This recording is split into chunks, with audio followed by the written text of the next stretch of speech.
Hi ಸ್ನೇಹಿತರೆ, ಎಲ್ಲರಿಗೂ target coaching centre Vijayapura YouTube ಚಾನಲ್ಗೆ ಸ್ವಾಗತ ಸುಸ್ವಾಗತ. ನಾನು ನಿಮ್ಮ ಪ್ರೀತಿಯ ಇತಿಹಾಸ ಉಪನ್ಯಾಸಕ ರಮೇಶ್ ಸರ್. ಸ್ನೇಹಿತರೆ, ನಾವು ಇಂದಿನ ತರಗತಿಯಲ್ಲಿ ಇತಿಹಾಸಕ್ಕೆ ಸಂಬಂಧಪಟ್ಟಂತ ಕೆಲವೊಂದಿಷ್ಟು ಸಿಂಧೂ ನಾಗರಿಕತೆ ಮೇಲೆ MCQ ಕ್ವಶನ್ಗಳನ್ನು ನಾವು ಅನಲೈಸ್ ಮಾಡಿದ್ವಿ. ಹಾಗಾಗಿ ಇವತ್ತಿನ ತರಗತಿಯಲ್ಲಿ ವೇದಗಳ ಕಾಲದ ನಾಗರಿಕತೆಗೆ ಸಂಬಂಧಪಟ್ಟಂತ ಕೆಲವೊಂದಿಷ್ಟು ಕ್ವಶನ್ಗಳನ್ನ ನಾವು ಚರ್ಚೆ ಮಾಡೋಣ ಸ್ನೇಹಿತರೆ. ಹಾಗಾದ್ರೆ ಕ್ವಶನ್ ನೋಡೋಣ. ಇವತ್ತು ಡೇ 3 ಅಂದ್ರೆ ಇದು 3ನೇ ವಿಡಿಯೋ ಆಗಿರುತ್ತೆ. ಹಾಗಾಗಿ ನಾವು ವೇದಗಳ ನಾಗರಿಕತೆಗೆ ಸಂಬಂಧಪಟ್ಟಂತ ಮೊದಲನೇ ಪ್ರಶ್ನೆ ನೋಡೋಣ ಸ್ನೇಹಿತರೆ. ನೋಡಿ ಸ್ನೇಹಿತರೆ, ಯಾವ ಮಂಡಲವು ಗಾಯತ್ರಿ ಮಂತ್ರವನ್ನು ಒಳಗೊಂಡಿದೆ ಅಂತ ಪ್ರಶ್ನೆ ಕೇಳಿದಾರ. ಯಾವ ಮಂಡಲವು ಗಾಯತ್ರಿ ಮಂತ್ರವನ್ನು ಒಳಗೊಂಡಿದೆ ಸ್ನೇಹಿತರೆ? ಆಯ್ಕೆಗಳು 1ನೇ ಮಂಡಲ, 3ನೇ ಮಂಡಲ, 7ನೇ ಮಂಡಲ ಮತ್ತು 10ನೇ ಮಂಡಲ ಅಂತ ಹೀಗಿವೆ ಸ್ನೇಹಿತರೆ. ಹಾಗಾದ್ರೆ ಇದಕ್ಕೆ ನೋಡ್ರಿ, ಗಾಯತ್ರಿ ಮಂತ್ರ ವೆರಿ ಇಂಪಾರ್ಟೆಂಟ್ ನೋಡ್ರಿ. ಗಾಯತ್ರಿ ಹಲವಾರು ಎಕ್ಸಾಮ್ಗಳಲ್ಲಿ ಕೇಳಿರ್ತಕ್ಕಂಥ ಪ್ರಶ್ನೆ ಇದು, ಗಾಯತ್ರಿ ಮಂತ್ರ. ಹಾಗಾದ್ರೆ ಗಾಯತ್ರಿ ಮಂತ್ರ ಯಾವ ಯಾವ ಮಂಡಲ ಒಳಗೊಂಡಿದೆ ಅಂತಂದ್ರೆ ಇದಕ್ಕೆ ಆನ್ಸರ್ ಗೊತ್ತಿರ್ಬೇಕು ನಿಮಗ. 3ನೇ ಮಂಡಲದಲ್ಲಿ ಗಾಯತ್ರಿ ಮಂತ್ರ ಇದೆ ಸ್ನೇಹಿತರೆ. 3ನೇ ಮಂಡಲದಲ್ಲಿ ಏನಿದೆ? ಗಾಯತ್ರಿ ಮಂತ್ರ ಇದೆ. ಈ ಗಾಯತ್ರಿ ಮಂತ್ರ ಯಾರ ಕುರಿತು ವಿವರಿಸುವುದು ಅಂದ್ರೆ ಸಾವಿತ್ರಿ ದೇವಿ, ಸಾವಿತ್ರಿ ದೇವಿಯ ಕುರಿತು ವಿವರಣೆ ಇದೆ ಸ್ನೇಹಿತರೆ. ಹಾಗಾದ್ರೆ ಹಂಗೆ 1ನೇ ಮಂಡಲ ಯಾವ್ದ್ರ ಬಗ್ಗೆ ಹೇಳುತ್ತೆ ಅಂತ ತಿಳ್ಕೊಂಡ್ಬಿಡೋಣ. ಹಾಗಾದ್ರೆ 1ನೇ ಮಂಡಲ ಅಗ್ನಿ ದೇವರ ಕುರಿತು ಸ್ನೇಹಿತರೆ. ಹಾಗಾದ್ರೆ 7ನೇ ಮಂಡಲದಲ್ಲಿ ಏನಿದೆ? 7ನೇ ಮಂಡಲದಲ್ಲಿ ದಶರಾಜನ ಅಥವಾ ದಶರಾಜರ ಯುದ್ಧದ ಬಗ್ಗೆ ಇದೆ ಸ್ನೇಹಿತರೆ. ದಶರಾಜರ ಯುದ್ಧದ ಬಗ್ಗೆ ಇದೆ ಸ್ನೇಹಿತರೆ. ಹಾಗಾದ್ರೆ 10ನೇ ಮಂಡಲದಲ್ಲಿ ಪುರುಷ ಸೂಕ್ತದ ಬಗ್ಗೆ ಮಾಹಿತಿ ಇದೆ ಸ್ನೇಹಿತರೆ. ಪುರುಷ ಸೂಕ್ತ ಸ್ನೇಹಿತರೆ. ಪುರುಷ ಸೂಕ್ತ. ಇದೇ ಪುರುಷ ಸೂಕ್ತದಲ್ಲಿ ಏನು ಉಲ್ಲೇಖ ಆಗಿದೆ ಅಂದ್ರೆ ಜಾತಿ ವ್ಯವಸ್ಥೆ ಉಲ್ಲೇಖ ಆಗಿದೆ. ಚಾತುರ್ವರ್ಣ ಅಂತೀವಲ್ಲ ನಾವು, ಆ ಚಾತುರ್ವರ್ಣದ ಬಗ್ಗೆ ಉಲ್ಲೇಖ ಆಗಿದೆ ಸ್ನೇಹಿತರೆ. ಚಾತುರ್ವರ್ಣದ ಬಗ್ಗೆ ಏನಾಗಿದೆ? ಉಲ್ಲೇಖವಾಗಿದೆ. ಜಾತಿ ಪದ್ಧತಿ ನೋಡ್ರಿ, ಗೊತ್ತಿರ್ಬೇಕು. ಇದು ಎಕ್ಸಾಮ್ ಅಲ್ಲಿ ಕೇಳಿರ್ತಕ್ಕಂಥದ್ದು, KS ಅಲ್ಲಿ ಕೇಳಿರ್ತಕ್ಕಂಥದ್ದು. ಅಂದ್ರೆ ಪ್ರಿಲಿಮಿನರಿ ಎಕ್ಸಾಮ್ ಅಲ್ಲಿ ತುಂಬಾ ಬಾರಿ ಏನ್ ಮಾಡ್ಯಾರ, ಕೇಳ್ಯಾರ. ಅಂದ್ರ ಪುರುಷ ಸೂಕ್ತ ಯಾವ ವೇದದಲ್ಲಿ ಕಂಡು ಬರುತ್ತೆ ನೋಡ್ರಿ. ಪುರುಷ ಸೂಕ್ತ ಯಾವ ವೇದದಲ್ಲಿ ಕಂಡು ಬರುತ್ತೆ ಅಂದ್ರೆ ಋಗ್ವೇದದಲ್ಲಿ ಕಂಡು ಬರುತ್ತೆ. ಋಗ್ವೇದದಲ್ಲಿ ಎಷ್ಟು ಮಂಡಲಗಳಿವೆ ಅಂದ್ರೆ 10 ಮಂಡಲಗಳಿವೆ. ಮಂಡಲ ಅಂತಂದ್ರೆ ಚಾಪ್ಟರ್, ಅಧ್ಯಾಯ ಅಂತ ಅರ್ಥ ಸ್ನೇಹಿತರೆ. ಮಂಡಲ ಅಂದ್ರ ಅಧ್ಯಾಯ ಅಂದಂಗ, ರೈಟ್? ಹಾಗಾದ್ರೆ ಇದು ದಶರಾಜನ ಯುದ್ಧದ ಕುರಿತು 7ನೇ ಮಂಡಲ. 3ನೇ ಮಂಡಲ ಸಾವಿತ್ರಿ ದೇವಿ, 1ನೇ ಮಂಡಲ ಅಗ್ನಿ ದೇವರು. ಇವೆಲ್ಲ ಆರ್ಯರು ಓದ್ಬೇಕಾದ್ರೆ, ಆರ್ಯರ ನಾಗರಿಕತೆ ಓದ್ಬೇಕಾದ್ರೆ ನಿಮಗೆ ಗೊತ್ತಾಗುತ್ತೆ. ಅಂದ್ರೆ ಆರ್ಯರು ಮಧ್ಯ ಏಷ್ಯಾದಿಂದ ನಮ್ಮ ಭಾರತಕ್ಕೆ ಬಂದಿದ್ದಾರೆ ಸ್ನೇಹಿತರೆ. ಹಾಗಾಗಿ ಈ ಸಿದ್ಧಾಂತವನ್ನು ಮಂಡಿಸಿದವರು ಮ್ಯಾಕ್ಸ್ ಮುಲ್ಲರ್ ಅವರು. ಈ ಸಿದ್ಧಾಂತ ಯಾವ ಆಧಾರದ ಮೇಲೆ ಅವರು ಈ ಒಂದು ಆರ್ಯರು ಸೆಂಟ್ರಲ್ ಏಷ್ಯಾ ಅಂತ ಹೇಳಿಕೆ ಅವರು ಈ ಫಿಲಾಸಫಿನ ಮುಂದಿಟ್ಟರಂದ್ರೆ ಅದು ಒಂದು ಫಿಲಾಲಜಿ ಅಂತ ಬರುತ್ತೆ. ಅಂದ್ರೆ ಭಾಷೆಗಳ ಅಧ್ಯಯನ ಮತ್ತು ಈ ಇನ್ಸ್ಕ್ರಿಪ್ಷನ್ ಅಂದ್ರೆ ಶಾಸನಗಳ ಮೂಲಕ ಈ ಮ್ಯಾಕ್ಸ್ ಮುಲ್ಲರ್ ಅವರು ಆರ್ಯರು ಮಧ್ಯ ಏಷ್ಯಾ, ಇದೊಂದು ನೆನಪಿರ್ಲಿಂಗ. ನಾನು ಮುಂದಿನ ತರಗತಿಯಲ್ಲಿ ಇದ್ರ ಬಗ್ಗೆ ಹೇಳ್ತೇನೆ. ಆರ್ಯರ ಮೂಲ ಮಧ್ಯ ಏಷ್ಯಾ, ಅರ್ಥ ಆಯ್ತಾ? ಇದು ಮಧ್ಯ ಏಷ್ಯಾ ಅಂತ ಪ್ರೂವ್ ಮಾಡಿರೋದು ಯಾರಂದ್ರ ಮ್ಯಾಕ್ಸ್ ಮುಲ್ಲರ್ ಅವರು. ಮ್ಯಾಕ್ಸ್ ಮುಲ್ಲರ್ ಅವರು. ಈ ಮ್ಯಾಕ್ಸ್ ಮುಲ್ಲರ್ ಅವರು ಏನ್ ಹೇಳ್ತಾರಂತಂದ್ರೆ ಆಕ್ಚುಲಿ ಅವರು ಅಂದ್ರ ಯುರೋಪ್ ಮತ್ತು ಈ ರಷ್ಯಾ ಅಂದ್ರ ಮಧ್ಯದಲ್ಲಿರ್ತಕ್ಕಂಥ ಯುರೇಷ್ಯಾದಲ್ಲಿ ಇದ್ರು. ಅವರು ಅನಾಗರಿಕ ಒಂದು ಸಂಚಾರಿ ಜನಾಂಗದವರು. ಅಂದ್ರ ನ್ಯೂಮ್ಯಾಡಿಕ್ ಲೈಫ್ ಅನ್ನು ಮುಂದುವರ್ಸ್ತಕ್ಕಂಥವ್ರು. ಸಂಚಾರಿ ಅಂದ್ರ ದನಗಾಯಿಗಳಾಗಿದ್ದರಿಂದ ದನಗಳಿಗೆ ಒಂದು ಆಹಾರವನ್ನು ಹುಡುಕುತ್ತಾ ಬಂದ್ಬಿಡ್ತಿದ್ರು. ಹಾಗಾಗಿ ಅವರು ಫಸ್ಟ್ ಯುರೇಷ್ಯಾಕ್ಕೆ ಬಂದ್ರು. ಯುರೇಷ್ಯಾದ ನಂತರ ಮಧ್ಯ ಏಷ್ಯಾಕ್ಕೆ ಬಂದ್ರು. ಮಧ್ಯ ಏಷ್ಯಾ ನಂತರ ಪರ್ಷಿಯನ್ ಕಡೆ ಬಂದ್ರು. ಪರ್ಷಿಯನ್ ನಂತರ ಈ ಸಪ್ತ ಸಿಂಧು ಪ್ರದೇಶ ಕಡೆ ಬಂದ್ರು ಅನ್ನೋದು ಅವ್ರ ವಾದ.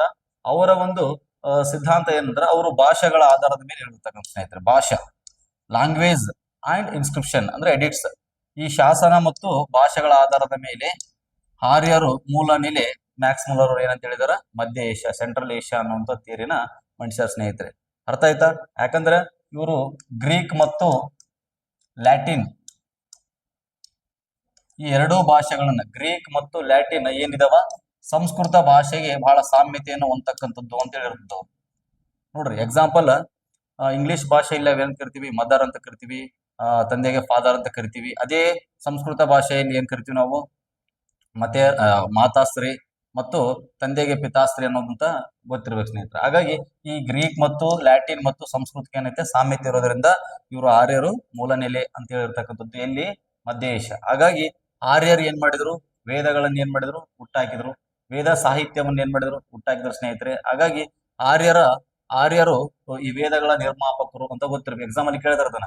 ವೇದಗಳ ನಿರ್ಮಾಪಕರು ಯಾರು ಅಂದ್ರೆ, ವೇದಗಳ ನಿರ್ಮಾಪಕರು ಆರ್ಯರು ಸ್ನೇಹಿತರೆ. ವೇದ ಎಂಬ ಪದ ಯಾವ ಪದದಿಂದ ಬಂದಿದೆ ಅಂತ ಕೇಳಿದ್ರೆ, ವಿದ್ ಎಂಬ ಪದದಿಂದ ಬಂದಿದೆ. ವಿದ್ ವಿದ್ ಅಂದ್ರೆ ಏನಂದ್ರ ಸುಪ್ರೀಂ ನಾಲೆಜ್ ಅಂದಂಗ, ಅಂದ್ರ ಒಳ್ಳೆಯ ಜ್ಞಾನ ಅಂದಂಗ ಸ್ನೇಹಿತರೆ. ಇವು 2 ಪಾಯಿಂಟ್ ನಿಮ್ ತಲೆ ಇರಲಿ. ಹಾಗಾದ್ರ ನಾವು ನೆಕ್ಸ್ಟ್ ಪ್ರಶ್ನೆ ಹೋಗೋಣ ಸ್ನೇಹಿತರೆ. ನೆಕ್ಸ್ಟ್ ಪ್ರಶ್ನೆ, ಪ್ರಕೃತಿಯ ಆರಾಧನಾ ಶಕ್ತಿಯ ಕುರಿತು ವಿವರಿಸುವ ವೇದ ಯಾವುದು ಅಂತ ಕೇಳಿದರೆ ಸ್ನೇಹಿತರೆ. ಹಾಗಾದ್ರೆ ಸಾಮವೇದ, ಅಥರ್ವವೇದ, ಯಜುರ್ವೇದ, ಋಗ್ವೇದ ಇದೆ. ಹಾಗಾದ್ರೆ ಪ್ರಕೃತಿಯ ನೋಡ್ರಿ, ನಿಮ್ಗೆ ಗೊತ್ತಿರ್ಬೇಕು. ಅವ್ರು ಏನ್ ಕೇಳಿದಾರ, ಪ್ರಕೃತಿಯ ಆರಾಧನಾ ಶಕ್ತಿಯ ಕುರಿತು.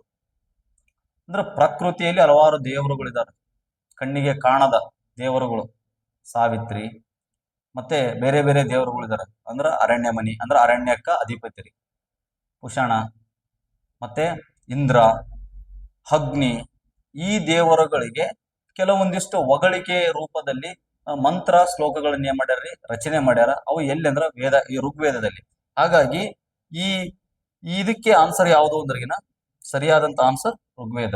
ನೋಡ್ರಿ, ಪ್ರಕೃತಿಯ ಆರಾಧನೆಯ ಕುರಿತು ವಿವರಿಸ್ತಕ್ಕಂತ ಒಂದು ವೇದ ಯಾವುದು ಅಂದ್ರೆ ಋಗ್ವೇದ ಸ್ನೇಹಿತರೆ. ಹಾಗಾಗಿ ಈ ಋಗ್ವೇದದ ವಿಶೇಷತೆ ಏನು ಅಂದ್ರಗಿನ, ಈ ಋಗ್ವೇದ ಅನ್ನೋದು ಮನುಕುಲದಲ್ಲಿಯೇ ರಚನೆ ಆಗಿರ್ತಕ್ಕಂಥ ಪ್ರಥಮ ಗ್ರಂಥ. ನೋಡಿ, ಮನುಕುಲದ ಪ್ರಥಮ ಗ್ರಂಥ, ಮನುಕುಲದ ಪ್ರಥಮ ಗ್ರಂಥ ಅಂತ ಕರಿತಾರೆ ಸ್ನೇಹಿತರೆ ಇದು. ಅಷ್ಟೇ ಅಲ್ಲ, ಋಗ್ವೇದವನ್ನು ಜೆರಾಸ್ಟ್ರಿಯನ್ ಗ್ರಂಥಕ್ಕೆ, ಪರ್ಷಿಯನ್ ಜೆರಾಸ್ಟ್ರಿಯನ್ ಗ್ರಂಥಕ್ಕೆ ಏನಾಗಿದೆ, ಹೋಲಿಕೆ ಮಾಡಲಾಗಿದೆ. ಮತ್ತೆ ಈ ರೀತಿ ಕರೆದವ್ರು ಯಾರು, ಮನುಕುಲದ ಪ್ರಥಮ ಗ್ರಂಥ ಕರೆದವ್ರು ಯಾರಂದ್ರೆ ಮ್ಯಾಕ್ಸ್ ಮುಲ್ಲರ್ ಸ್ನೇಹಿತರೆ. ನೆನಪಿಟ್ಟುಕೋರು, ಎಕ್ಸಾಮ್ ಅಲ್ಲಿ ಕೇಳ್ತಿರ್ತಾರೆ, ಮ್ಯಾಕ್ಸ್ ಮುಲ್ಲರ್. ಹಾಗಾದ್ರೆ ಇದು ಋಗ್ವೇದ ಅನ್ನೋದು ಪ್ರಥಮ ವೇದ ಸ್ನೇಹಿತರೆ, ಮೊದಲ ವೇದ. ಇದು ವೇದಗಳಲ್ಲಿ ಪ್ರಥಮ. ಅರ್ಥ ಆಯ್ತಾ?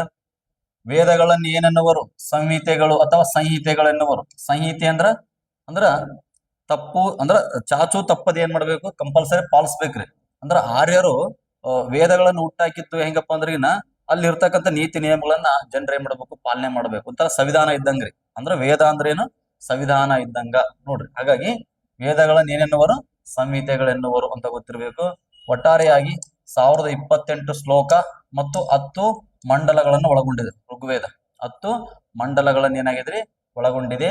ಮೂಲ ಶ್ಲೋಕಗಳ ಸಂಖ್ಯೆ ಎಷ್ಟಂದ್ರ ಋಗ್ವೇದದಲ್ಲಿ 1017 ಇತ್ತು ಸ್ನೇಹಿತರೆ. 1017 ಇತ್ತು ಅನ್ನೋದು ಗೊತ್ತಿರ್ಬೇಕು.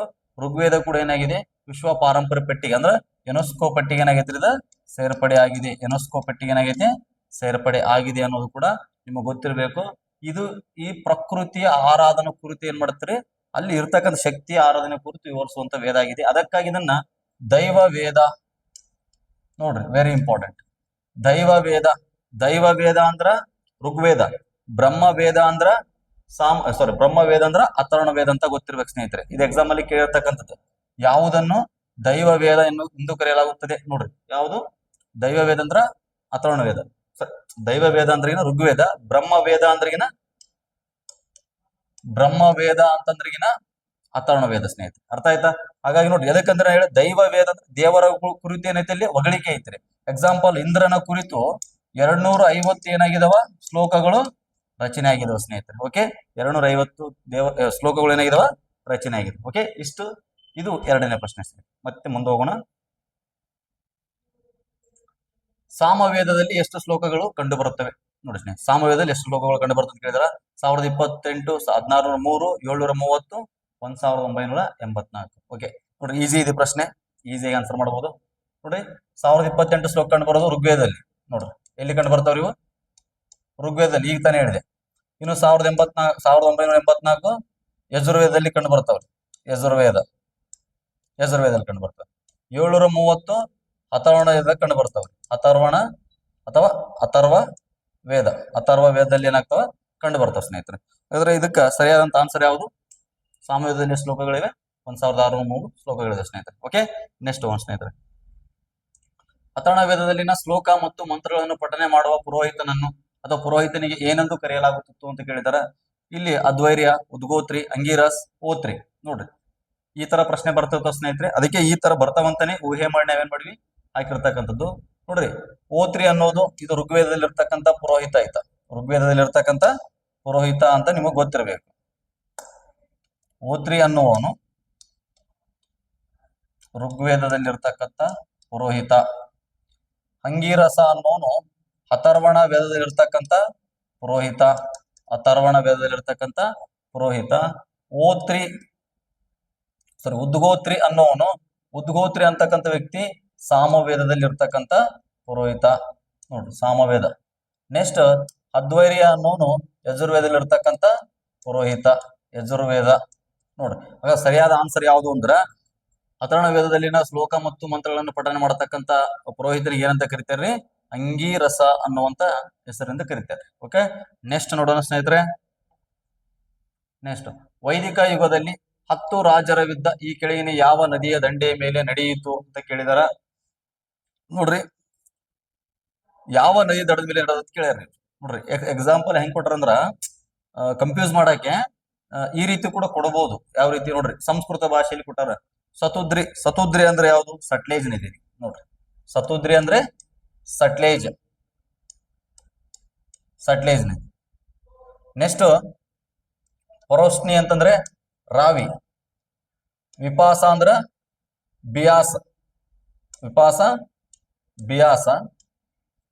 ವಿತಸ್ತಿ ಅಂದ್ರ ಜೀಲಂ. ಜೀಲಂ ನದಿ ಅಂತ ವಿತಸ್ತ ಅಂತ ಕರಿತಾರ್ರಿ. ಹಾಗಾಗಿ ಇದು ಎಲ್ಲಿ ನಡೆದದ ಅಂದ್ರೆ 10 ರಾಜರ ಒಂದು ಯುದ್ಧ, 10 ಬ್ಯಾಟಲ್ ಕಿಂಗ್ಸ್. ಇದು ಭೂಮಿಯ ಮೇಲೆ ನಡೆದಿರ್ತಕ್ಕಂಥ ಮೊಟ್ಟ ಮೊದಲ ಕದನ್ರಿ ಇದು. ಅರ್ಥ ಆಯ್ತು? ನಾವು ಬೇರೆ ಬೇರೆ ಕದನಗಳು ನೋಡ್ತಿರ್ತೀವಿ. ಕಣ್ವಾ ಕದನ, ಪಾಣಿಪತ್ ಕದನ, ರಕ್ಕಸತಂಗಡಿ ಕದನ, ಹಿಂಗೆಲ್ಲ ನೋಡ್ಬೇಕಾದ್ರ ಫಸ್ಟ್ ನಡೆದಿದ್ದು ಯಾವ್ದಂದ್ರೆ ನಮ್ಮ ಭಾರತದ ಭೂಮಿಯಲ್ಲಿ ದಶರಾಜರ ಯುದ್ಧ.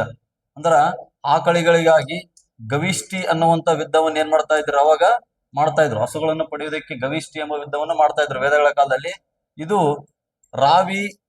ರಾವಿ ನದಿಯ ದಂಡೆಯ ಮೇಲೆ ನಡೆದಿರತಕ್ಕಂಥ ಕದನನೇ 10 ಬ್ಯಾಟಲ್ ಕಿಂಗ್ಸ್ ವಾರ್. ಇದು ನಿಮಗೆ ಗೊತ್ತಿರಬೇಕು. ಇದು ಭರತ ಮತ್ತು ಪುರು ಬುಡಕಟ್ಟಿಗೆ ನಡೆದಿರತಕ್ಕಂಥ ಸ್ನೇಹಿತರೆ. ಭರತ ಮತ್ತು ಬುಡಕಟ್ಟು, ವಿಶ್ವಾಮಿತ್ರ ಮತ್ತು ವಶಿಷ್ಠ ಮಹರ್ಷಿಯ ಒಂದು ಡೈರೆಕ್ಷನ್ ಅಲ್ಲಿ, ನಿರ್ದೇಶನದಲ್ಲಿ ಏನಾಯ್ತು ಯುದ್ಧ ನಡೀತು. ಇದರಲ್ಲಿ ಸುಧಾಮ ಮತ್ತು ಪುರುಕುತ್ಸ ಏನಾಗಿದ್ರು? ಮುಖ್ಯವಾಗಿ ಪಾತ್ರ ವಹಿಸಿದ್ರು ಅನ್ನೋದು ನಿಮ್ಗೆ ಗೊತ್ತಿರ್ಬೇಕು ಸ್ನೇಹಿತರೆ. ಓಕೆ, ನೆಕ್ಸ್ಟ್ ನೋಡೋಣ ಸ್ನೇಹಿತರೆ. ಉಪನಿಷತ್ತುಗಳು ಯಾವುದಕ್ಕೆ ಸಂಬಂಧಿಸಿವೆ ಅಂತ ಕೇಳಿದರೆ ಧರ್ಮ, ಯೋಗ, ತತ್ವಶಾಸ್ತ್ರ ಮತ್ತು ಕಾನೂನು ಅಂತಿದೆ. ಇದಕ್ಕೆ ಸರಿಯಾದ ಆನ್ಸರ್ ಯಾವುದು ಅಂದ್ರೆಗಿನ ತತ್ವಶಾಸ್ತ್ರ ಸ್ನೇಹಿತರೆ. ಯಾಕೆ ತತ್ವಶಾಸ್ತ್ರ ಅಂತಂದ್ರೆ ಇದು ವೇದಗಳನ್ನೇ ಅಂದ್ರೆ ವೇದಗಳಿರ್ತಕ್ಕಂಥ ಯಜ್ಞ ಯಾಗಾದಿಗಳನ್ನ ಏನ್ ಮಾಡುತ್ತೆ ಸ್ನೇಹಿತರೆ? ಇದು ತಿರಸ್ಕಾರ ಮಾಡುತ್ತೆ. ಅಂದ್ರ ಮೋಕ್ಷ ಸಾಧನೆಗಾಗಿ ಬಲಿ ಕೊಡುವ ಅವಶ್ಯಕತೆ ಇಲ್ಲ, ಯಜ್ಞ ಹೋಮಗಳನ್ನ ಮಾಡ್ತಕ್ಕಂಥ ಅವಶ್ಯಕತೆ ಇಲ್ಲ. ಭಕ್ತಿಯಿಂದ ದೇವರನ್ನು ಪ್ರಾರ್ಥನೆ ಮಾಡಿದ್ರೆ ಸಾಕು, ಏನಾಗ್ತತೆ? ನಮಗೆ ಮೋಕ್ಷ ಸಿಗ್ತತೆ. ಎಕ್ಸಾಂಪಲ್ ನೋಡ್ರಿ, ಜನ್ಮ ಪುನರ್ಜನ್ಮ, ಜನ್ಮ ಪುನರ್ಜನ್ಮ, ಆತ್ಮ ಪರಮಾತ್ಮ, ಆತ್ಮ ಪರಮಾತ್ಮ, ಭಕ್ತಿ ಮೋಕ್ಷ, ಭಕ್ತಿ ಮೋಕ್ಷ ಸ್ನೇಹಿತರೆ. ಅಂದ್ರೆ ಪ್ರತಿಯೊಬ್ಬ ಮನುಷ್ಯ ಜನ್ಮ ಮತ್ತು ಪುನರ್ಜನ್ಮ, ಹುಟ್ಟು ಮತ್ತು ಸಾವು. ಅಂದ್ರೆ ಒಬ್ಬ ಸತ್ತಿರತಕ್ಕಂಥ ಮನುಷ್ಯ ಏನಾಗ್ತದ ಮತ್ತ ಪುನರ್ಜನ್ಮ ಆಗ್ತತೆ. ಆತ್ಮ ಅನ್ನೋದು ಏನಪ್ಪಾ ಅಂದ್ರೆ ಆತ್ಮಕ್ಕೆ ಸಾವಿಲ್ಲ, ಅಂದ್ರೆ ದೇಹಕ್ಕೆ ಮಾತ್ರ ಸಾವು. ಆತ್ಮ ಪರಮಾತ್ಮನಲ್ಲಿ ಏನಾಗುತ್ತೆ? ವಿಲೀನ ಆಗುತ್ತೆ ಅನ್ನುವಂತ ಒಂದು ತತ್ವಶಾಸ್ತ್ರವನ್ನು ನೀಡುತ್ತೆ ಸ್ನೇಹಿತರೆ. ಹಾಗಾಗಿ ಭಕ್ತಿ ಮೋಕ್ಷ ಎಕ್ಸಾಂಪಲ್ ನಾವು ದೇವ್ರನ್ನ ಕಾಣ್ಬೇಕಾದ್ರೆ ನಾವು ಉಲ್ಲಾಸ ಅಗರಬತ್ತಿ ಕರ್ಪೂರಗಳನ್ನು ಬೆಳಗುವಂತ ಅವಶ್ಯಕತೆ ಇಲ್ಲ. ನಾವೇನ್ ಮಾಡ್ಬೇಕು? ಭಕ್ತಿಯಿಂದ ಆಳವಾಗಿ ಬೇಡ್ಕೊಂಡ್ರೆ ಸಾಕು, ನಮ್ಮ ಜೊತೆ ಯಾರು ಬರ್ತಾರೆ? ದೇವರು ಬರ್ತಾನೆ ಅನ್ನೋದು ಈ ಒಂದು ಉಪನಿಷತ್ತು ಹೇಳ್ತಕ್ಕಂಥದ್ದು ಒಂದು ತತ್ವಶಾಸ್ತ್ರ. ಅದಕ್ಕೆ ಉಪನಿಷತ್ತುಗಳನ್ನು ವೇದಾಂತಗಳು ಎಂದು ಕೂಡ ಕರೀತಾರೆ. ವೇದಾಂತಗಳೆಂದು ಕರೆಯುತ್ತಾರೆ ಮತ್ತು ವೇದಗಳ ಕೊನೆಯ ಸಾಲು ಎಂದು ಕೂಡ ಕರೆಯುತ್ತಾರೆ. ಕೊನೆಯ ಸಾಲು, ವೇದಗಳ ಕೊನೆಯ ಸಾಲು. ಹಿಂದೂ ಧಾರ್ಮಿಕ ಗ್ರಂಥಗಳು ಅಂತಾನು ಕರೀತಾರೆ. ಹಿಂದೂ ಧಾರ್ಮಿಕ ಗ್ರಂಥಗಳು, ಹಿಂದೂ ಧಾರ್ಮಿಕ ಗ್ರಂಥಗಳು ಅಂತ ಕರಿತಾರ್ರಿ. ಒಟ್ಟಲ್ಲಿ ಹೇಳೋದಾದ್ರೆ 108 ಉಪನಿಷತ್ತು ಏನಾಗ್ಯಾವ ನಮ್ಗ ಸಿಕ್ಕಿದವ. ಟೋಟಲ್ 400 ಇದಾವ್ರಿ. ಎಷ್ಟಿದಾವ? 400 ಇದಾವ. ಅದರಲ್ಲಿ ಇಂಪಾರ್ಟೆಂಟ್ ಯಾವ್ದಂದ್ರ ಮುಂಡೋಕ ಅಥವಾ ಮುಂಡೂಕ ಉಪನಿಷತ್. ಇದರಲ್ಲಿ ಸತ್ಯಮೇವ ಜಯತೆ ಎಂಬ ಒಂದು ವ್ಯಾಖ್ಯೆ ಇದೆ. ಇದು ನಮ್ಮ ಲಾಂಛನದಲ್ಲಿ ಏನಾಗಿದೆ ಅಳವಡಿಸಲಾಗಿದೆ. ಅರ್ಥ ಆಯ್ತಾ? ದೇವನಾಗರಿ ಲಿಪಿಯಲ್ಲಿ ಐತ್ರಿ ಇದು. ಮತ್ತೆ ಅಷ್ಟೇ ಅಲ್ಲ, ಚಾಬಲ ಉಪನಿಷತ್ ಅಂತ ಬರುತ್ತೆ. ಚಾಬಲ ಇದು ವರ್ಣಾಶ್ರಮದ ಬಗ್ಗೆ ಹೇಳುತ್ತೆ. ವರ್ಣಾಶ್ರಮದ ಬಗ್ಗೆ ಹೇಳುತ್ತೆ ಅಂದ್ರ ಆ ಒಂದು ಸ್ಟೂಡೆಂಟ್ ಲೈಫ್ ಅಂದ್ರೆ ಬ್ರಹ್ಮಚರ್ಯ, ಗೃಹಸ್ಥ, ವಾನಪ್ರಸ್ಥ, ಸನ್ಯಾಸಿ, ಈ ರೀತಿ 4 ವರ್ಣಾಶ್ರಮ ಬಗ್ಗೆ ಹೇಳುತ್ತದೆ. ಇದು ಯಾವುದು? ಚಾವಲು ಉಪನಿಷತ್ತು. ಇನ್ನ ಬೃಹದಾರಣ್ಯಕ ಉಪನಿಷತ್ ಅಂತ ಬರುತ್ತೆ.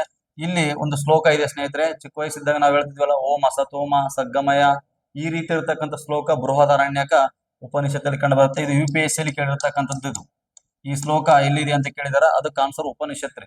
ಓಂ ಅಸತೋಮ ಸಗ್ಗಮಯ ಎಂಬ ಒಂದು ಶ್ಲೋಕ ಎಲ್ಲಿ ಕಂಡು ಬರುತ್ತೆ ಅಂತ ಕೇಳಿದ್ರೆ ಉಪನಿಷತ್ತು. ಉಪನಿಷತ್ನಲ್ಲಿ ಎಲ್ಲಿ ಅಂದ್ರೆ ಯಾವ ಉಪನಿಷತ್ತಲ್ಲಿ ಅಂದ್ರಿಗಿನ ಬೃಹದಾರಣ್ಯಕ ಉಪನಿಷತ್ತು ಅನ್ನೋದು ಕೂಡ ನಿಮಗೆ ಗೊತ್ತಿರ್ಬೇಕು ಸ್ನೇಹಿತರೆ. ರೈಟ್. ಉಪನಿಷತ್ ಅಂದ್ರೆ ಗುರುವಿನ ಬಳಿ ಕುಳಿತುಕೋ ಅಂತ ಅರ್ಥ. ಗುರುವಿನ ಬಳಿ ಕುಳಿತುಕೊಂಡು ಒಂದು ಸಂಭಾಷಣೆ ಮಾಡು, ಒಳ್ಳೆಯ ಜ್ಞಾನವನ್ನು ಸಂಪಾದಿಸು, ರಹಸ್ಯ ಜ್ಞಾನವನ್ನು ಸಂಪಾದಿಸು ಅಂತ ಅರ್ಥ. ಓಕೆ, ನೆಕ್ಸ್ಟ್ ಪ್ರಶ್ನೆ ಹೋಗೋಣ ಸ್ನೇಹಿತರೆ. ನೆಕ್ಸ್ಟ್ ಪ್ರಶ್ನೆ, ಈ ಕೆಳಗಿನ ಯಾವುವು ವೇದಾಂಗಗಳ ಭಾಗವಾಗಿಲ್ಲ ಅಂತ ಕೇಳ್ಯಾರ. ನೋಡ್ರಿ, ಈ ರೀತಿ ಕೂಡ ಪ್ರಶ್ನೆ ಏನಾಗ್ತದೆ ನಿಮ್ಗ ಬರ್ತಕ್ಕಂಥ ಸಾಧ್ಯತೆ ಇದೆ. ನಿರುಕ್ತ, ಛಂದಸ್ಸು, ಕಲ್ಪ, ಈ ರೀತಿ ಇದೆ ನೋಡ್ರಿ. ನಿರುಕ್ತ ವೇದಾಂಗ, ಛಂದಸ್ಸು ಕೂಡ ವೇದಾಂಗ, ಕಲ್ಪ ಏನೋ ಬರ್ತಾರೆ ಗೊತ್ತಿರ್ಬೇಕು ನಿಮ್ಗೆ. ಇದು ಸಂಸ್ಕಾರ ಶಾಸ್ತ್ರ. ಇದು ಅಂದ್ರೆ ಒಬ್ಬ ಮನುಷ್ಯ ಹುಟ್ಟಿನಿಂದ ಸಾಯುವವರೆಗೂ ಯಾವ್ಯಾವ ಸಂಸ್ಕಾರಗಳನ್ನು ಮಾಡಬೇಕು ಅನ್ನೋದನ್ನ ಇಲ್ಲಿ ಕಲ್ಪಾಯನವರು ಬರೆದಿರ್ತಕ್ಕಂಥದ್ದು. ಇದು ಸಂಸ್ಕಾರ ಶಾಸ್ತ್ರಕ್ಕೆ ಸಂಬಂಧಿಸಿರ್ತಕ್ಕಂಥ ಸ್ನೇಹಿತರೆ. ಓಕೆ, ಹಾಗಾಗಿ ಇದನ್ನ ಡೀಪ್ ಆಗಿ ಹೇಳ್ತೀನಿ. ಟೋಟಲ್ ಆಗಿ ಅಲ್ಲಿ ವೇದಾಂಗಗಳು ಅಂದ್ರೆ 6 ಇದಾವ. ಎಷ್ಟಿದಾವ? 6. ಶಿಕ್ಷಾ ಅಂತ ಬರುತ್ತೆ. ಇನ್ನೊಂದು ಯಾವುದು? ಶಿಕ್ಷಾ. ಮತ್ತು ಜ್ಯೋತಿಷ್ಯ ಅಂತ ಬರುತ್ತೆ. ಜ್ಯೋತಿಷ್ಯ ಅಂತ ಬರುತ್ತೆ. ಅಂದ್ರೆ ಇದು ವೇದಾಂಗಗಳಲ್ಲಿ ಬರ್ತಕ್ಕಂಥದ್ದು. 6 ವೇದಾಂಗಗಳಿದಾವ. ಮತ್ತು ಇದು ಎಲ್ಲಿ ಬರುತ್ತೆ ಅಂದ್ರೆ ಸಾಂಖ್ಯ ಅಂತಂದ್ರೆ ಇದು ದರ್ಶನ ಶಾಸ್ತ್ರದಲ್ಲಿ ಕಂಡು ಬರುತ್ತೆ. ದರ್ಶನ ಶಾಸ್ತ್ರ, ಷಡ್ ದರ್ಶನದಲ್ಲಿ ಕಂಡು ಬರ್ತಕ್ಕಂಥದ್ದು. ಹಾಗಾಗಿ ಇದು ವೇದಾಂಗಗಳ ಭಾಗವಲ್ಲ ಸ್ನೇಹಿತರೆ. ಓಕೆ, ನೆಕ್ಸ್ಟ್ ನೋಡೋಣ. ನಂತರದ ವೇದ ಎಂದರೆ ಇವುಗಳ ರಚನೆಯ ಕಾಲ. ನಂತರ ವೇದ ಎಂದರೆ ಇವುಗಳ ರಚನೆಯ ಕಾಲ. ನೋಡಿ ಸ್ನೇಹಿತರೆ, ಇಲ್ಲಿ ನೀವು ಫಸ್ಟ್ ನಂತರ ವೇದ ಅನ್ನೋದು ತಿಳ್ಕೊಬೇಕ. ಆಮೇಲೆ ಬೇಕಾದ್ರೆ ನಾವು ಇದು ನೋಡೋಣ. ಪೂರ್ವ ವೇದ ಕಾಲ ಅಂತ ಬರುತ್ತೆ. ಪೂರ್ವ ವೇದ ಕಾಲ ಮತ್ತು ಉತ್ತರ ವೇದ ಕಾಲ ಅಂತ ಬರುತ್ತೆ. ಉತ್ತರ ವೇದ ಕಾಲ ಇದು 1500ರಿಂದ 1000ವರೆಗಿನ ಕಾಲವನ್ನು ಅಂತ ಕರಿತೀವಿ ನಾವು, ಪೂರ್ವ ವೇದ ಕಾಲ ಅಂತ ಕರಿತೀವಿ. 1000ದಿಂದ ಹಿಡಿದು 600ರ ಕಾಲವನ್ನು ಉತ್ತರ ವೇದ ಕಾಲ ಅಂತ ಕರಿತೀವಿ. ಯಾಕಂದ್ರೆ ಇದನ್ನ ನಾವು ಋಗ್ವೇದ ಅಂತ ಕರಿತೀವಿ. ಋಗ್ವೇದ ಕಾಲ ಇದು ನಂತರ ವೇದ ಕಾಲ. ನೋಡ್ರಿ, ನಂತರ ವೇದ ಕಾಲ. ಉತ್ತರ ವೇದ ಕಾಲವನ್ನು ಏನೆನ್ನವರು ಅಂತ ಕೇಳಿದ್ರೆ ನಂತರ ವೇದ ಕಾಲ ಎನ್ನುವರು. ಪೂರ್ವ ವೇದ ಕಾಲವನ್ನು ಏನ್ ಕೇಳಿದ್ರೆ ಋಗ್ವೇದ ಕಾಲ ಅಂತ ಕರಿ. ಯಾಕಂದ್ರೆ ಋಗ್ವೇದ ರಚನೆ ಆಗೈತೆ. ಇಲ್ಲಿ 1500 ಏನಾಗೈತೆ? ಋಗ್ವೇದ ಏನಾಗೈತೆ? ರಚನೆ ಆಗೈತೆ. ಹಾಗಾಗಿ ನಂತರ ವೇದದಲ್ಲಿ ಏನಾಗಿದವಪ್ಪ ಅಂದ್ರಗಿನ ಈ ವೇದಗಳು ಅಂದ್ರ ಯಜುರ್ವೇದ, ಸಾಮವೇದ, ಅಥರ್ಣ ವೇದಗಳು ಏನಾಗಿದಾವ? ರಚನೆ ಆಗಿದಾವ. ಹಾಗಾಗಿ ನಾನು ಹೇಳಿದೆ ಆಲ್ರೆಡಿ, ಸಂಹಿತೆಗಳು ಅಂದ್ರೆ ಕಂಪಲ್ಸರಿ ಏನ್ ಮಾಡಬೇಕು? ಪಾಲಿಸಬೇಕು. ವೇದಗಳನ್ನೇ ಏನಂತ ಕರಿತಾರ್ರಿ?